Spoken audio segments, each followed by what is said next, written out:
salmo que tem se tornado muito precioso para mim, e eu espero poder compartilhar um pouco do que esse salmo tem falado comigo nessa noite a cada um dos irmãos. Salmo de número 42, eu fiz uma artezinha, divulguei, mostrei lá para os irmãos do grupo, que hoje nós falaríamos sobre o Senhor da nossa inquietação, e nós vamos perceber isso através desse salmo. Salmo de número 42 diz assim: como suspira a corça pelas correntes das águas, assim por ti, ó Deus, suspira a minha alma. A minha alma tem sede de Deus, o Deus vivo. Quando irei e me verei perante a face de Deus? As minhas lágrimas têm sido meu alimento dia e noite, enquanto me dizem continuamente: o teu Deus, onde está? Lembro-me dessas coisas e dentro de mim se me derrama a alma de como passava eu com a multidão do povo e os guiava em procissão à casa de Deus, entre gritos de alegria e louvor, multidão e festa. Por que estás abatida, minha alma? Por que te perturbas dentro de mim? Espera em Deus, pois ainda louvarei a Ele, meu auxílio e Deus meu. Sinto abatido dentro de mim a minha alma, lembro-me, portanto, de ti nas terras do Jordão e no monte de Hermon e no outeiro de Mizar. Um abismo chama outro abismo. O fragor das tuas catadupas, todas as tuas ondas e vagas passaram sobre mim. Contudo, o Senhor, durante o dia, me concede a sua misericórdia, e à noite comigo está o seu cântico, uma oração ao Deus da minha vida. Digo a Deus, minha rocha: por que te olvidaste de mim? Por que hei de andar eu lamentando sobre a opressão dos meus inimigos? Esmigalham-se-me os ossos quando os meus adversários me insultam, dizendo: o teu Deus onde está? Porque estás abatido, a minha alma? Por que te perturbas dentro de mim? Espera em Deus, pois ainda o louvarei a Ele, meu auxílio e Deus meu. Fechemos os nossos olhos, meus irmãos, oremos ao Senhor mais uma vez. Senhor Deus, que os nossos corações inquietos possam encontrar descanso no Senhor, nas Tuas promessas, na Tua palavra. Que o Senhor fale aos nossos corações essa noite. Em nome de Cristo Jesus. Amém. Sabe, meus irmãos, nós vivemos em tempos de almas inquietas. Tempos de muitos sorrisos, sim. Tempos de aparente sucesso gospel. Tempos de um cristianismo um tanto extravagante. Tempos de bancadas evangélicas. Nós alcançamos certo tipo de autoridade. Tempos de uma igreja que aparentemente cresce a cada instante, mas que mesmo diante do seu crescimento, mesmo diante de toda essa realidade, ainda assim, parece muitas vezes não conseguir silenciar o mundo, que insiste em sempre nos questionar: aonde está o teu Deus? Aonde o seu Deus está? E não existe, meu irmão, você há de concordar comigo, nada que nos faça engasgar mais do que uma pergunta como essa.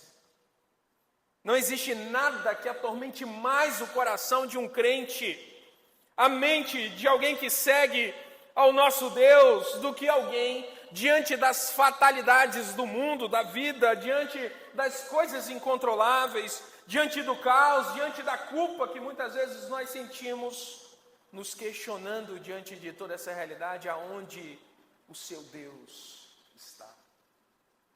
Aonde está o seu Deus diante de todas essas coisas? Quem me conhece sabe que eu gosto muito de rock and roll. E eu sempre gostei, naturalmente, de rock. Mas existe uma banda gospel, né, uma banda cristã, melhor dizendo, que embalou muito a minha juventude, né, não que eu ainda não seja, mas a minha juventude ainda mais, quando eu ainda não estudava teologia, que me fazia de alguma forma querer estudar teologia quando ouvia suas canções. Essa banda se chama Palavra Antiga e tem um dos poetas cristãos brasileiros mais elegantes, nós podemos dizer assim, que se chama Marcos Almeida. E eu quero aqui inicialmente lembrar de uma canção escrita pelo Marcos que diz assim: Deus, onde estás? Acende toda a luz, iluminando a terra que convive com toda a dor, sem esperança. O homem passou e se esqueceu da dor que sangra dentro do peito. Essa, sem dúvida, é uma das canções mais bonitas do Marcos, porque nessa música ele escancara diante das fatalidades do mundo, diante das coisas que nós muitas vezes não controlamos, ele escancara uma realidade de dor que eu e você, meu irmão, temos que constantemente conviver. O que o Marcos faz nessa canção é uma apropriação de uma crítica constante que eu e você enfrentamos diante do mundo, diante das calamidades, diante do caos, diante de todas as coisas que eu e você não conseguimos controlar. O mundo, segundo Marcos, segundo as Escrituras, nos pergunta se Deus existe e é bom, porque todo esse mal ainda continua a existir. Porque a vida ainda parece tão injusta, porque a igreja parece ainda tão incapaz de responder aos grandes dilemas, às grandes questões da vida. Sabe, meus irmãos, são geralmente dias como esse em que nós vivemos, que nós costumamos a começar a perceber a realidade em que nós nos encontramos, e então temos que lidar com cada uma dessas realidades, temos que dar muitas vezes respostas a tantos dilemas que nós enfrentamos, e muitas vezes a pergunta onde o nosso Deus está passa a ser também assumida pelo nosso próprio coração. Então nós não apenas vemos nossos amigos, nossa família apostatar publicamente da fé, mas ainda que estejamos aqui, muitas vezes nós percebemos o nosso próprio coração, a nossa própria alma escorregando, inquieta, assumindo essas perguntas que constantemente batem nos nossos ouvidos, na nossa alma e no nosso coração. O Salmo 42, meu irmão, é o salmo da verdadeira espiritualidade. De uma espiritualidade que não nega a existência de crises ao longo da nossa vida, de realidades que inquietam a nossa alma, um salmo que não finge, em que o salmista não finge ser forte diante de um dilema muito maior do que ele, de uma espiritualidade que não tenta ser robusta quando está verdadeiramente abatida. Esse salmo, meus irmãos, é um salmo para corações inquietos, que desejosos, saudosos de um tempo em que se tinha mais certeza diante da vida, percebem que ter força, que ter a Cristo é muitas vezes ter saudade de tempos em que a nossa fé parecia mais robusta. Você talvez seja jovem e me ouça, adulto, e você sabe já muito bem que se tem uma realidade em que nós sentimos saudade diante da vida, é aquele momento em que os nossos pais podiam controlar tudo o que nós podíamos ver e tudo aquilo que nós podíamos ouvir. Então nós estávamos diante do controle dos nossos pais, protegidos de toda dúvida que o mundo insiste em colocar no meu e no seu coração. Mas, meu irmão, eu quero nessa noite te dizer que esse tempo de inquietação em que nós vivemos muitas vezes, talvez seja o melhor momento para eu e você percebermos que nós estamos diante do Senhor das nossas inquietações. Que nós estamos diante do Senhor das nossas inquietações. Eu quero, diante do Salmo, que você observe comigo que em dias de inquietação, nós precisamos estabelecer a nossa prioridade. É o que o Salmo começa nos mostrando nos versos 1 e verso 2. E não é novidade, nem para mim, nem para você, a ideia de um Deus soberano. Nós costumeiramente falamos sobre isso, nós tratamos a respeito disso no nosso momento de adoração, na nossa liturgia. E a verdade é que quando nós precisamos interpretar a dor, as nossas emoções, os nossos sentimentos, quando nós precisamos dar nome às percepções que nós temos da vida, essa realidade precisa ter sempre como pano de fundo a ideia de quem é o Deus que nós estamos diante. A ideia da soberania desse Deus. Porque se Deus não for, meu irmão, o pano de fundo que você interpreta as coisas, as questões da sua vida, certamente outra coisa será, é o que nos mostra o salmista. Isso nos mostra uma realidade já bastante profunda. Não é apenas uma realidade de que diante dos dilemas, diante da inquietação, nós precisamos tomar uma decisão consciente, mas de uma revelação daquilo que governa o nosso coração em dias de inquietação. Diante, meu irmão, daquilo que vemos, daquilo que sentimos, algo sempre está ocupando o centro do meu e do seu coração.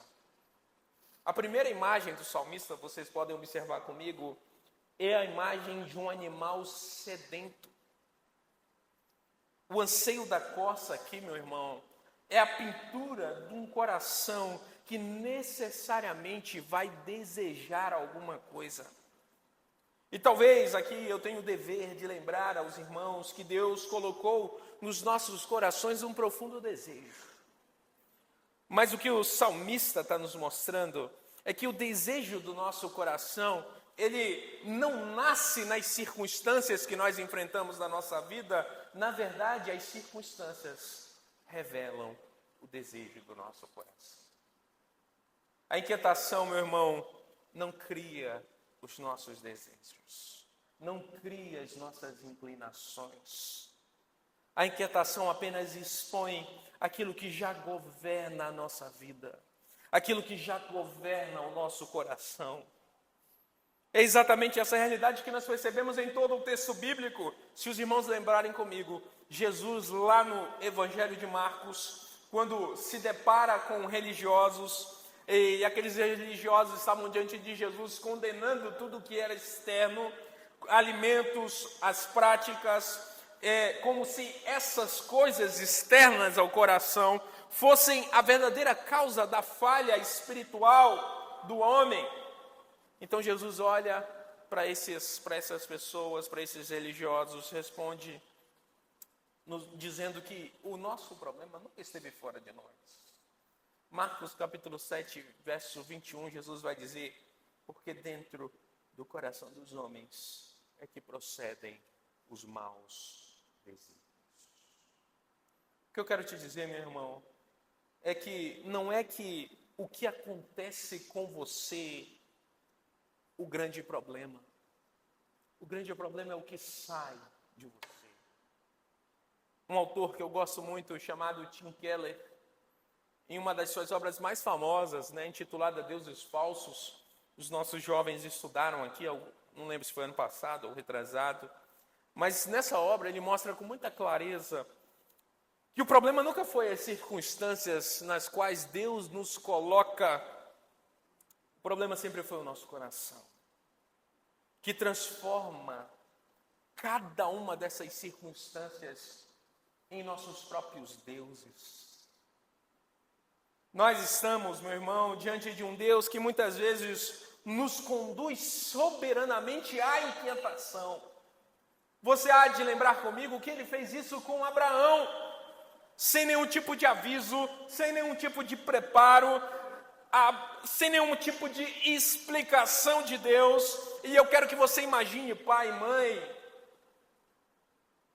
subir aquela montanha que Abraão subiu, debaixo de uma ordem dolorosa a qualquer coração, principalmente ao coração de um pai que ama tanto seu filho. Foi na inquietação dos passos de Abraão, meu irmão, que o desejo de Abraão se tornou claro, não a Deus, porque Deus conhece todas as coisas, mas se tornou claro a Abraão. Abraão percebeu o que estava no centro do seu coração.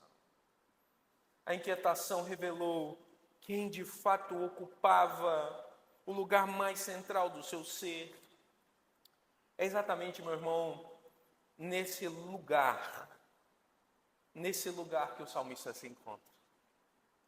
Ele diz que diante desse momento, diante desse desespero, dessa perturbação, dessa inquietação, dessa depressão, porque a tradução no original do hebraico é depressão, na verdade. O salmista diz que diante da sua depressão, da sua inquietação, ele tem sede. Mas a pergunta é, tem sede de quê? Sede do livramento da sua alma? Sede da solução do seu problema? Sede do alívio? Não, meu irmão. O salmista, diante de um momento como esse, diz que tem sede de Deus. E ter sede de Deus muda completamente a nossa realidade. Porque no fim, meu irmão, o salmista, a sua sede não revela apenas aquilo que nós precisamos, mas revela quem é o nosso Deus. E talvez aqui esteja o ponto mais confrontador desse nosso primeiro ponto. Se na dor, Deus não é aquilo que nós mais desejamos, então a grande verdade é que Ele nunca foi o centro do nosso coração. Deus sempre foi visto por nós como um recurso para nos aliviar de alguma forma. E somente a inquietação pode revelar isso ao seu e ao meu coração. É por isso que Deus nos envia a ela. É por isso que Deus nos faz passar por dias como esses.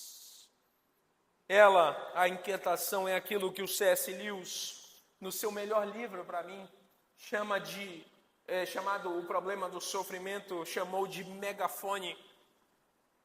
A inquietação é um megafone, aquilo que Deus usa para despertar-nos, para nos fazer perceber o que está no lugar mais profundo de quem nós somos.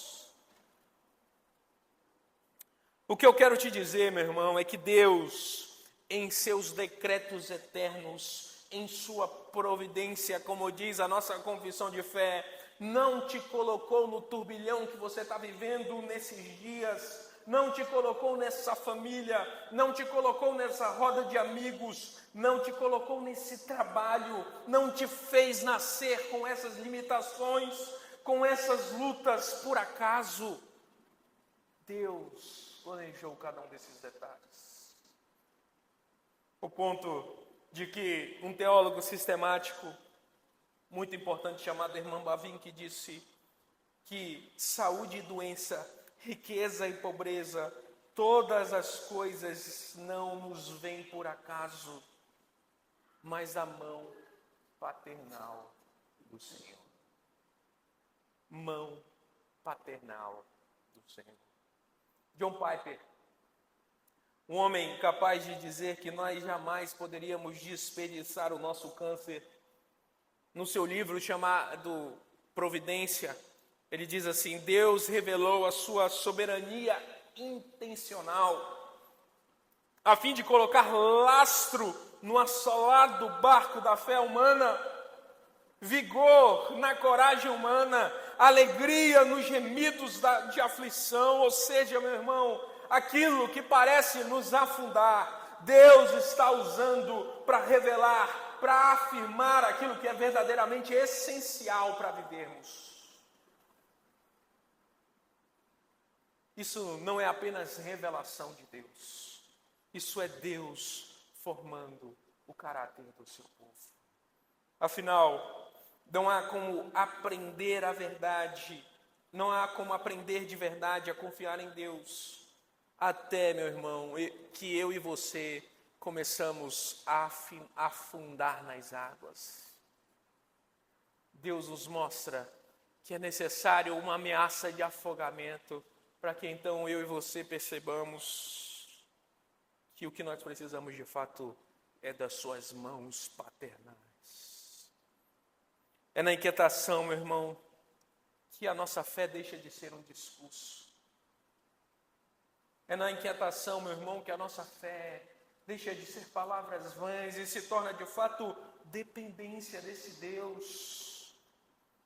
Entenda, meu irmão, Deus não te trouxe até aqui para destruir a sua vida. Se assim fosse, Ele já tinha feito. Deus nos trouxe até aqui para revelar-nos, para nos mostrar para onde a nossa sede está apontando. O salmista diz: a minha alma tem sede de Deus. E a pergunta inevitável é: o que a sua alma está desejando? Em dias de inquietação, meu irmão, nós precisamos lembrar quem é a nossa prioridade, quem é a nossa certeza, quem é a nossa rocha eterna, o nosso escudo. Porque serão exatamente nesses dias, nos dias em que a nossa alma se encontrará inquieta, que nós mais precisaremos do Senhor. Que nós mais precisaremos que o Senhor Deus seja de fato o centro de tudo que nós somos. Não como um discurso religioso, ideológico, mas como uma realidade central da nossa identidade, de quem eu e você somos. Mas o texto continua, meu irmão. Nos versos 3 até o verso 8, nós percebemos, nesse segundo ponto, uma orientação bastante importante para dias de inquietação. O salmista diz que em dias de inquietação, eu e você precisamos pregar ao nosso coração. Em dias de inquietação, precisamos pregar ao nosso próprio coração. Nós voltamos àquele cenário que nós pintamos aqui no início do sermão. Nós temos um salmista pressionado por tantas vozes que ele ouve do lado de fora da sua alma. Ao mesmo tempo, esses questionamentos que são ouvidos pelos seus ouvidos passam a dominar a sua alma e o seu coração, ao ponto de que, olhe comigo no verso 3, ele diz: as minhas lágrimas têm sido o meu alimento de dia e de noite. Perceba a ideia de uma inquietação que é contínua, de uma realidade de dor sem intervalos. A pergunta que antes era ouvida, agora passa a ecoar dentro de si. E agora o próprio salmista diz: onde está Deus? Onde está Deus? Meu irmão, a tentativa do mundo nunca foi simplesmente zombar da nossa fé. O mundo nunca quis simplesmente zombar de nós. A tentativa do mundo é pingar tão incessantemente a dúvida no nosso coração, ao ponto de nos fazer redefinir a nossa própria realidade a partir da dúvida e não da certeza. Se Deus é quem a sua fé diz que é, por que, meu irmão, a sua vida continua assim tão dolorosa? Quando isso se torna uma grande pergunta da nossa alma, o nosso maior problema deixa de ser apenas aquilo que acontece ao nosso redor e passa a ser agora aquilo que acontece dentro de nós.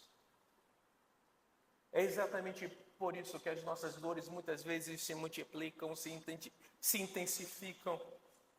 Porque agora já não é mais apenas as circunstâncias, agora é a inquietação da nossa própria alma. Então, meu irmão, diante desse turbilhão, o salmista diz, olhe comigo no texto, lembro-me. Lembro-me de quê?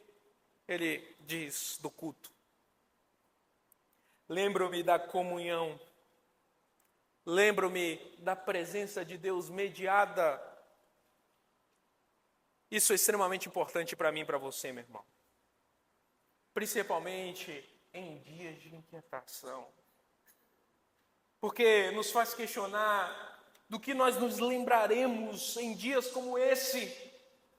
Talvez de dias como esse domingo que nós estamos aqui, estamos juntos. Que talvez nós saiamos depois do culto, que nós damos algumas risadas, que nós encontramos alguns outros crentes que nós gostamos, que nós experimentamos certo tipo de comunhão, se tornem exatamente aquilo que nós vamos lembrar quando nós estivermos longe de tudo isso. Porque a inquietação também, meu irmão, é o que o salmista nos mostra, revela no nosso coração saudade, ausência. O salmista aqui está nos descrevendo um verdadeiro luto. A memória de dias felizes para ele passa a feri-lo. Porque quando ele lembra de dias felizes, dias marcados pela alegria, esses dias entram em contraste com o presente abatido da sua alma. Então ele diz, meu Deus,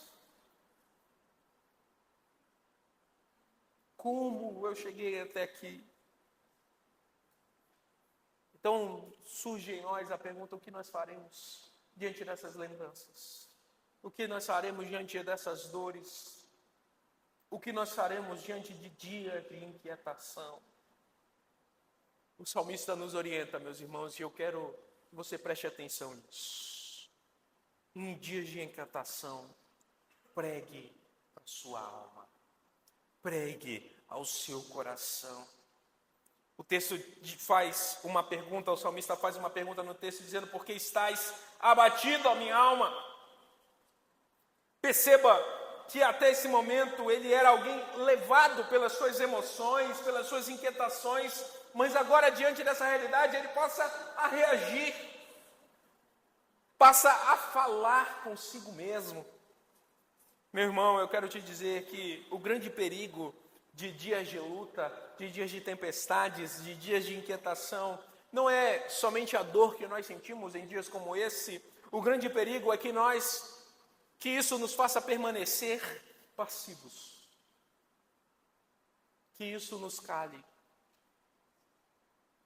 Que isso nos faça ouvir o nosso próprio coração. Que isso nos faça ouvir as nossas próprias emoções, muito mais do que nós ouvimos o nosso Deus.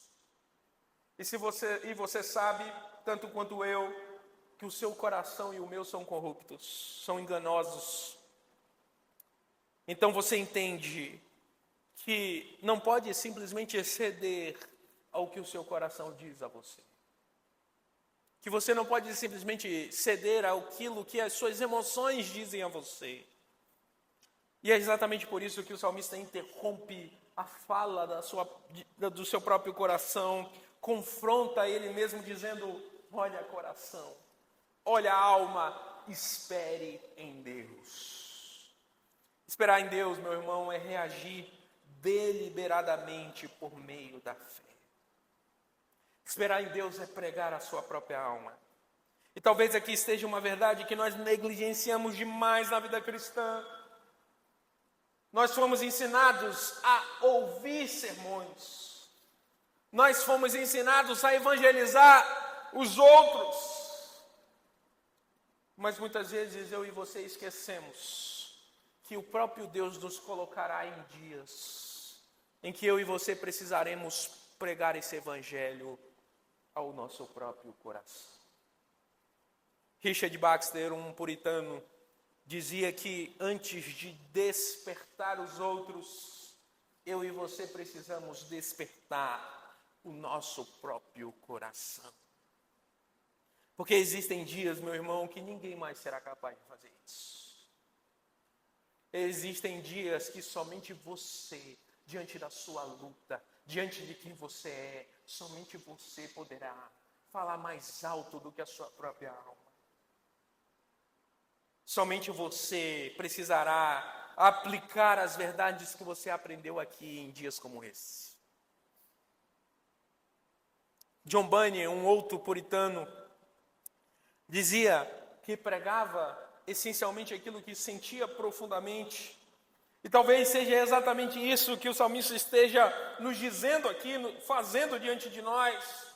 O que eu quero te dizer, meu irmão, é que haverá dias em que tudo aquilo que você ouviu, aprendeu, tudo aquilo que você cantou, vai precisar se tornar uma verdade dentro de você, porque nesses dias você precisará pregar a si mesmo. E talvez você diga, pastor, o senhor não conhece a minha realidade, o senhor não sabe o que eu vivo, você não sabe o quanto eu já estou fraco diante de toda essa situação. Eu quero que você olhe comigo o verso 7 do texto. O salmista descreve diante dos nossos olhos um cenário de águas violentas, de correntes profundas, e diz: um abismo chama outro abismo. Todas as tuas ondas e vagas passaram sobre mim. É a ideia de uma sucessão de ondas arrebentando sobre a cabeça, como alguém que está afundando em uma profundidade extrema, que não tem aonde se agarrar, está caindo. Mas perceba algo fundamental mesmo diante do sentimento do salmista. Ele diz, ele ainda é capaz de reconhecer quem é o dono dessas ondas. Ele ainda é capaz de reconhecer quem criou esse abismo. Olha o texto que diz: todas as tuas ondas. As tuas. Isso nos mostra, meu irmão, alguém que entende que o sofrimento não é aleatório, que aquilo que esmaga a sua alma ainda está debaixo desse governo soberano e providente de Deus. E essa talvez seja uma das verdades mais difíceis da nossa fé, da fé cristã. Saber que Deus não apenas permite o sofrimento, Deus não apenas permitiu o sofrimento que te aflige, meu irmão. Deus é aquele que governa o teu sofrimento, que aperta, que espanha, que amassa. Nada, meu irmão, chega até nós por acaso. Nada. Tudo parte dessa mão paternal de um Deus que nos ama, apesar que nós muitas vezes não conseguimos entender esse amor. Isso, meu irmão, não diminui o sentimento de dor que nós sentimos. Mas eu quero te dizer nessa noite que ainda que o sentimento, que a dor seja grande, você pode glorificar a Deus compreendendo que de fato Deus ama os seus filhos, que de fato Ele controla as tuas dores. Como diz o John Piper, isso nos ensina a não desperdiçar o nosso câncer. Porque se até as ondas, meus irmãos, são ondas de Deus, então essas ondas não são para nos afogar. Essas ondas têm um propósito final. Porque no final, como Paulo bem diz a Romanos, nada pode nos separar do amor desse Deus. Nem altura, nem profundidade, nem as coisas do presente, nem do porvir. E é por isso que no verso 8, olhe comigo, o salmista diz: de dia o Senhor ordena a sua misericórdia. Perceba, meu irmão, o contraste desse salmo. Nós estamos diante do caos e da misericórdia. Nós estamos diante da aflição e de uma graça que são capazes de coexistir no mesmo momento, no mesmo instante, na mesma vida. Deus não remove imediatamente a dor, mas Ele é aquele que sustenta o salmista em meio à dor. Tim Keller diz que o sofrimento é o fogo que nos refina.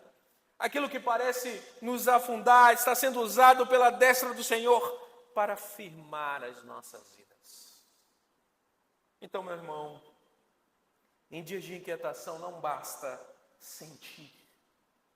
Em dias de inquietação não basta analisar. Em dias de inquietação não basta esperar passivamente que esse momento ruim passe. O salmista nos orienta que é necessário agir em dias como esse. É necessário que nós preguemos ao nosso próprio coração. É necessário confrontar a nossa própria alma. É necessário replicar as verdades que você já aprendeu até. Porque, meu irmão, se nós permitirmos que o nosso coração continue falando mais alto, se nós permitirmos que o nosso coração continue falando sozinho, nós vamos necessariamente caminhar para o desespero. Talvez Deus esteja usando justamente essa inquietação que te aflige para lembrar você que você pertence a Ele, que Ele é a misericórdia que eu e você precisamos, que Ele é a providência que eu e você dependemos.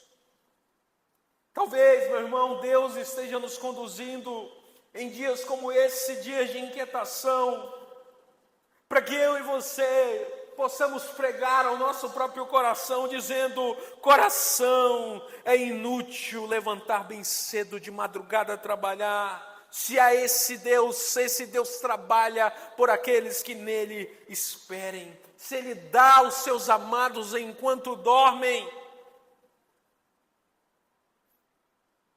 Mas existe algo muito interessante no final dessa sessão, meu irmão. Depois de toda essa realidade que nos foi exposta, depois de toda essa luta interior, depois de toda a pregação ao próprio coração, nós chegamos ao verso 9. E talvez aqui você, tanto quanto eu, espere uma resolução imediata do problema, da inquietação, mas perceba que isso não vem no Salmo. E o fato de Deus não nos oferecer solução imediata é importante demais para a nossa fé. Porque o Salmo nos mostra que a vida cristã não funciona como uma sequência rápida de problema, oração e alívio. E você sabe muito bem disso. Muitas vezes a nossa inquietação permanece, mesmo depois de ouvirmos sermões como esse. Muitas vezes a nossa alma continua cansada mesmo depois das férias. Muitas vezes a dor continua pressionando o nosso coração mesmo depois de orarmos. Mesmo depois de chorarmos. Mesmo depois de pregarmos ao nosso próprio coração. E é exatamente essa realidade que nós encontramos aqui no Salmo. O salmista diz: digo a Deus, minha rocha, porque te olvidastes, ou seja, porque te esquecestes de mim. Perceba mais uma vez a tensão desses versos. Ele é capaz de chamar Deus de rocha e ao mesmo tempo de sentir-se esquecido por Deus. Isso, meu irmão, nos mostra algo extremamente importante para nós.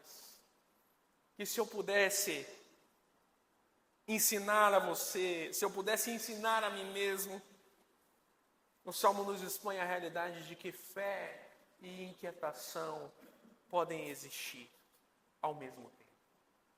Podem coexistir. O salmista, meu irmão, não deixou de crer em Deus. Ele continua chamando Deus de sua rocha. Mas a experiência subjetiva do salmista, a experiência pessoal dele, ainda continua marcada por uma inquietação, por uma dor, por uma sensação de distanciamento de Deus. E talvez aqui esteja outra das maiores dificuldades da vida cristã madura. Continuar, meu irmão, afirmando aquilo que eu e você sabemos sobre Deus, mesmo quando os nossos sentimentos parecem caminhar em direção oposta àquilo que sabemos. Porque, meus irmãos, existem dias em que a nossa alma não vai cooperar com a nossa fé.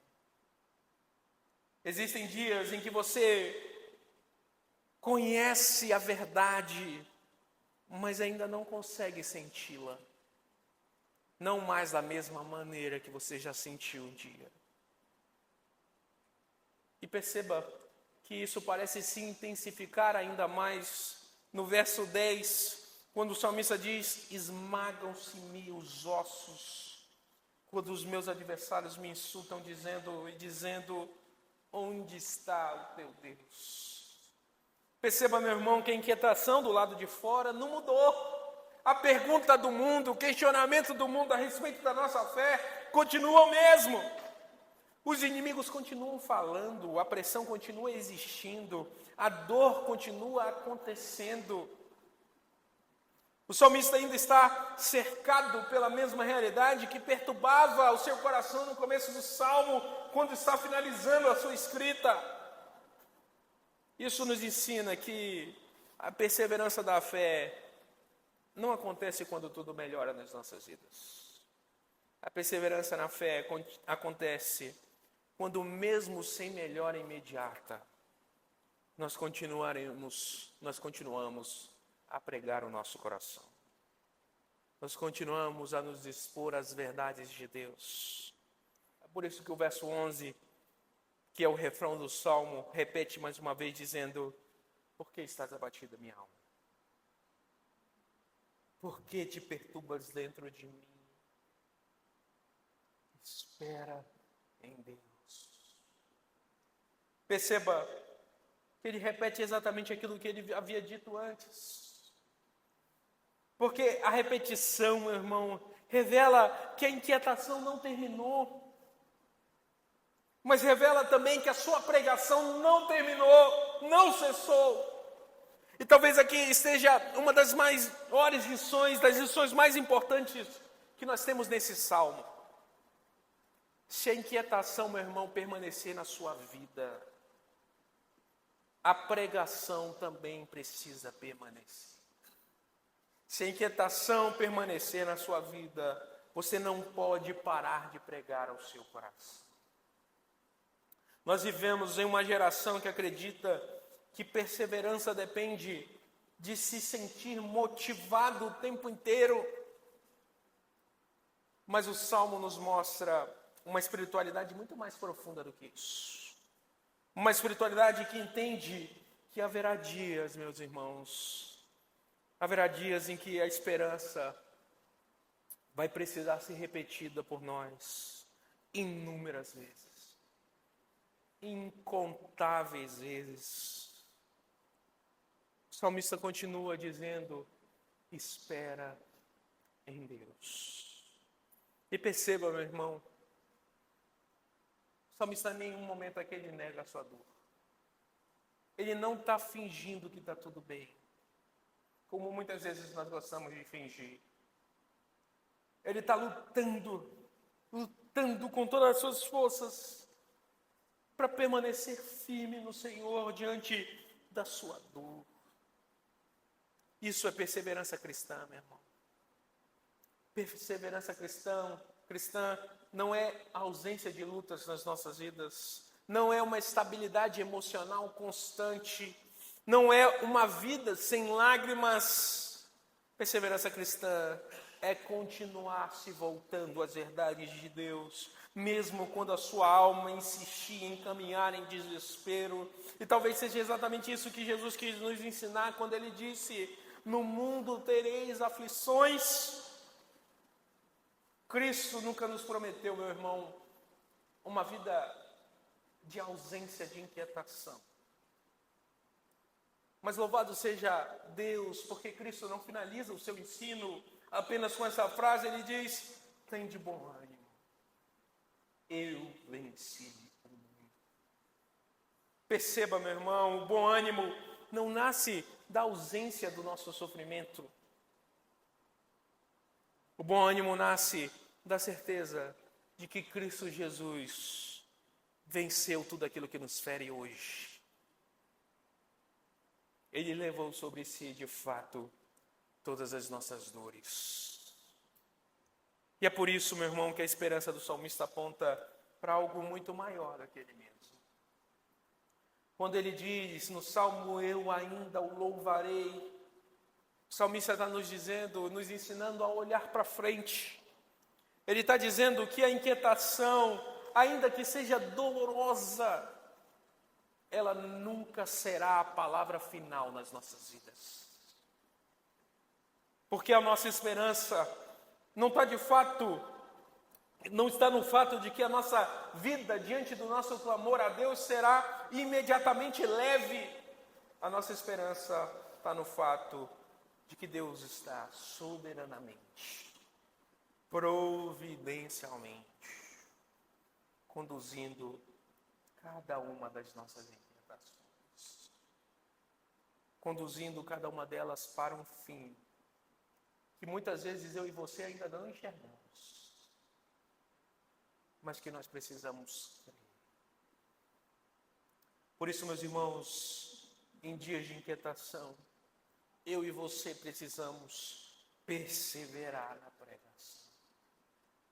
Perseverar na pregação. Continuar dizendo ao nosso coração aquilo que é verdade. Continuar replicando o Evangelho à nossa própria alma. Continuar lembrando quem é o Deus que nós servimos. Porque existirão dias, meu irmão, em que a única voz pregando sobre essa esperança será a sua para você mesmo. Será a sua própria voz, lembrando a sua alma inquieta das promessas desse Deus. E talvez, meu irmão, Deus esteja permitindo essas inquietações que nos afligem, exatamente para que em dias difíceis como esses, eu e você possamos aprender que a nossa esperança nunca esteve na estabilidade emocional. Ah, meu irmão. Se estivesse, nós estaríamos perdidos.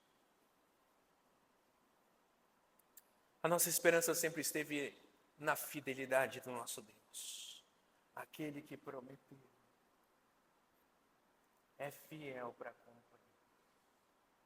Eu quero concluir dizendo que no fim desse salmo nós percebemos algo muito importante. A inquietação da nossa alma não é resolvido simplesmente pela melhora do nosso estado.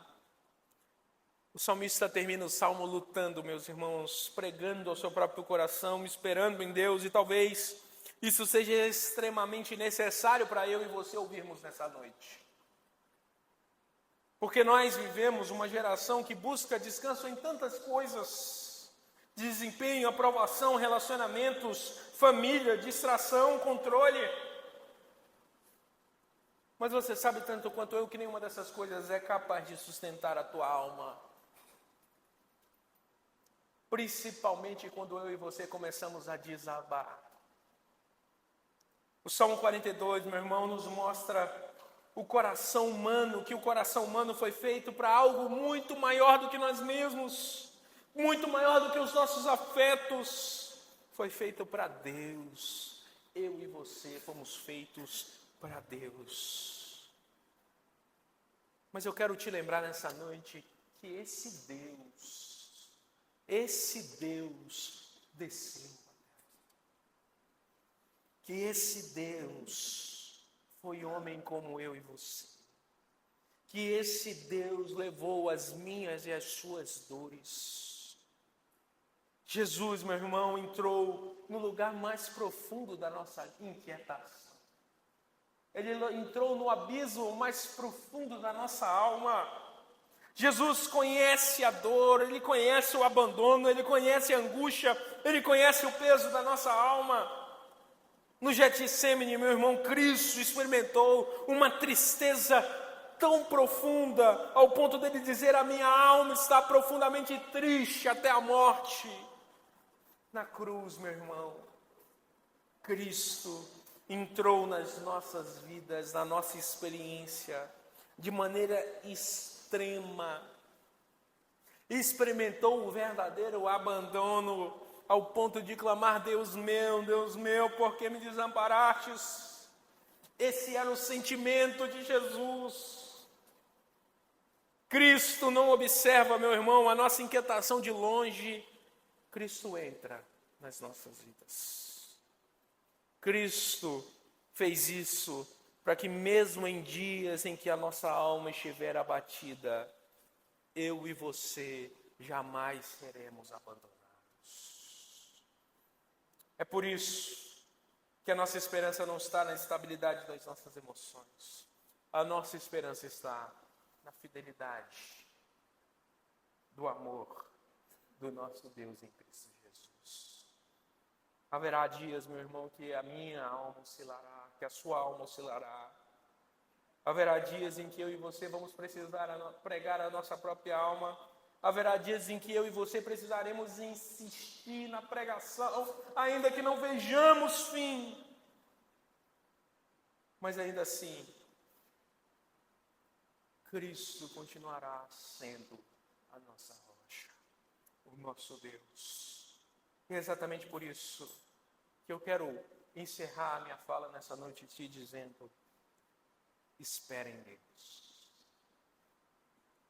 Espere em Deus, meu irmão. Repita isso à sua alma. Repita isso ao seu coração. Pregue a você mesmo. Ainda que as forças te faltarem, ainda que o desespero te alcança, pregue em Deus, ou pregue ao seu próprio coração. Espere em Deus. Porque aqueles que esperam no Senhor renovarão as suas forças, voarão, a fadiga não vai alcançar, o cansaço não vai alcançar. Meu irmão, espere em Deus. Oremos ao Senhor.